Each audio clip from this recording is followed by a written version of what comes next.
Okay, it's a while since I've done a video, but I thought I'd show you my Advanced Instruments DMM2 digital multimeter.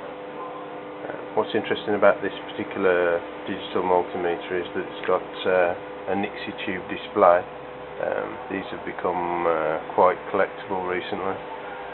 So I've connected it up to my £1,500 Agilent power supply. I've got the sense running into it, so it's sensing its voltage as well, so it's quite accurate.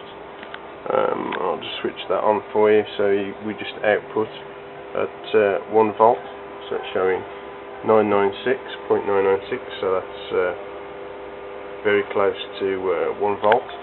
So let's just see how we are on here, and we're showing 0.95, which is quite close. Put the voltage up now to say 4 volts. Okay, it's now running at 4 volts. Let's see what the DMM's reading now. 4.03, 4.04. So again, quite accurate.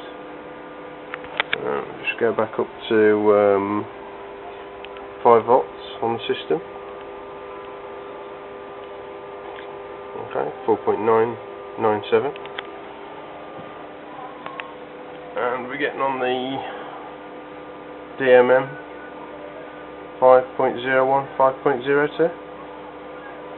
So like I say, quite a nice little digital multimeter, which has got the very older style Nixie tube display on it.